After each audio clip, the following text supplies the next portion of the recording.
Your hand hovers over the little dish by the door, the one holding your rings. You slide them on in the same order you always do, like a tiny, private ceremony. 2 on the right hand, 1 on the left, maybe a thumb ring if today feels like a thumb ring day. You catch your reflection for 1 second and something in you flinches.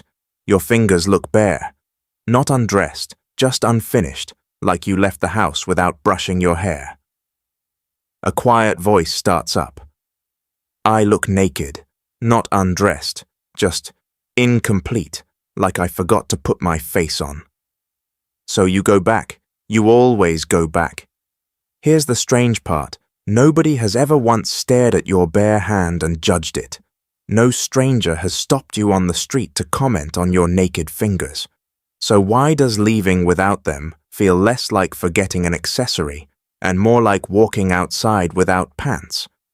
Here's the real answer, and it has nothing to do with style. Rings are not decoration. They are something steady to hold on to, worn on a body that doesn't always feel steady on its own. And here's why it doesn't fade. An object never talks back, never changes its mind, never contradicts itself. A person telling you, you don't need those, can't compete with that.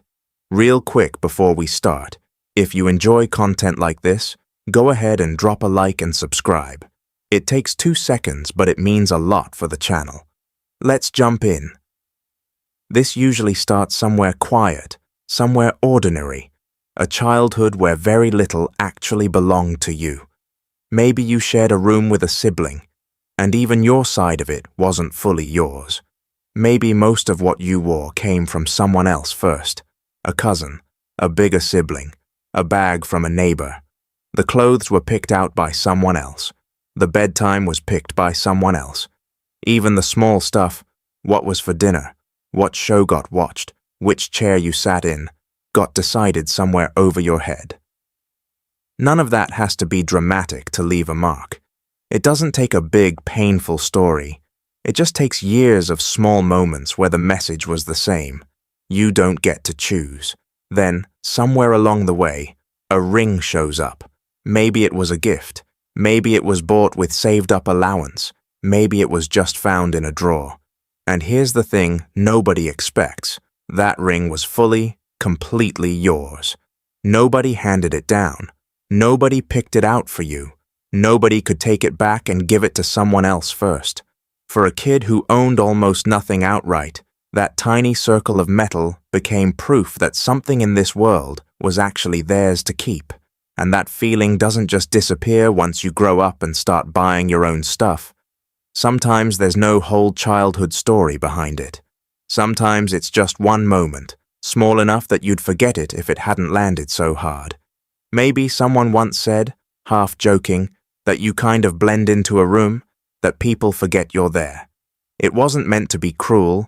It was said once, maybe never repeated, and the person who said it probably doesn't even remember saying it. But you remember. Kids are like sponges that only soak up certain drops, and that one sank in deep. Then, not long after, something else happened.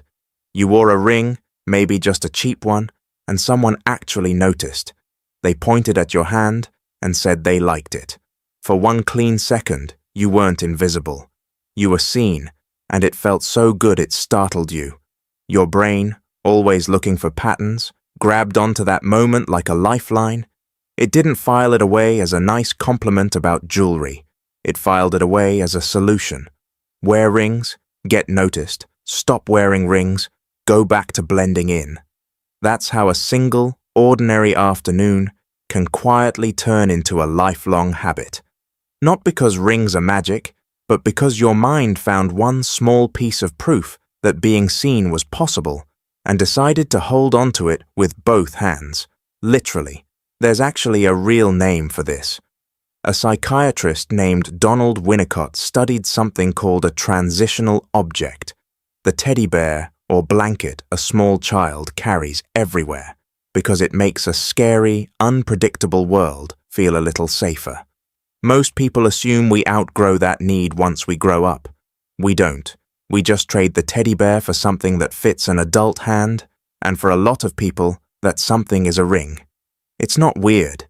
It's not something to be embarrassed about. It's just your mind reusing an old, reliable trick to stay steady. Now, a quick and honest pause here. For some people, this attachment can tip into something heavier, constantly checking a ring is still there, feeling real panic if it's missing, or picking at skin out of anxiety. If any of that sounds like you, please don't just shrug it off. That's worth talking to someone about. A real person, not a video. But for most people watching this right now, it's nowhere near that level. It's simply a quiet, everyday attachment. You just like knowing they're there. You feel a little more like yourself with them on. That's not a disorder. That's just a small, steady comfort you built for yourself. And honestly, that's a pretty resourceful thing for a kid, or an adult, to figure out how to do.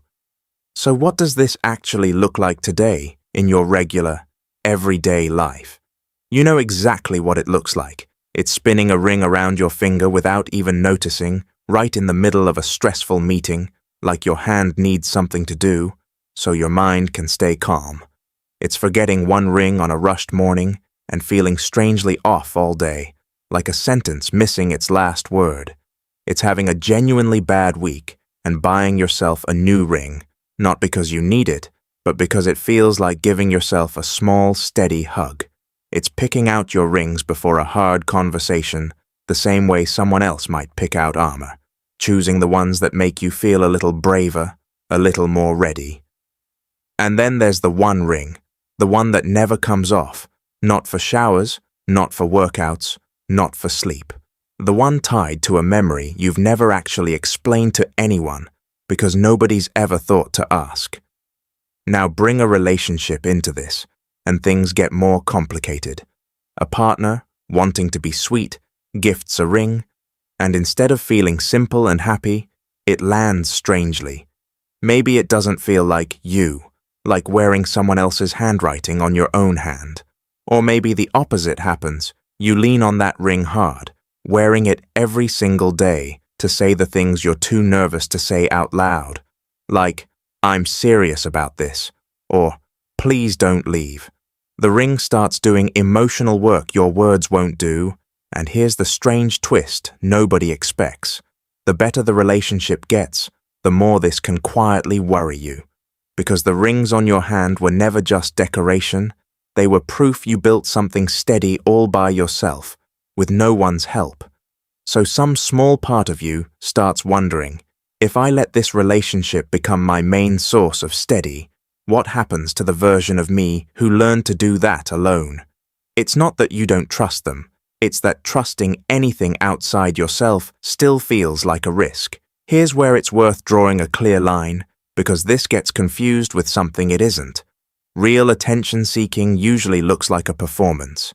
New pieces get bought for the big reveal.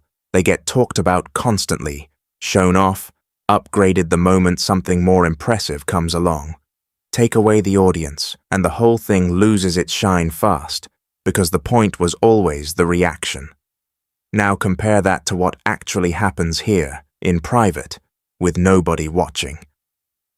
This person still sits alone in an empty room, adjusting a ring, straightening it, spinning it, just to feel settled. No one is there to see it. No one will ever know it happened. There's no reveal, no upgrade, no story to tell anyone at dinner, and that's exactly the proof. A person chasing attention needs eyes on them for it to count. A person doing this needs steadiness, whether one soul on earth notices or not. One is a performance built for other people. The other is a private system, built only for you, running quietly whether anyone's watching or not. Here's the part most advice gets wrong. You cannot logic your way out of this. Telling someone you don't need the ring to be okay doesn't work, because the belief was never built with logic in the first place. It was built with feeling, slowly, over years, so it has to be rebuilt the same slow way. What actually works is small and quiet. It's leaving the house once without a ring on and surviving the day anyway, then doing it again. Not a big dramatic breakthrough, just proof, stacked up one boring, ordinary day at a time, until your nervous system finally starts to believe it.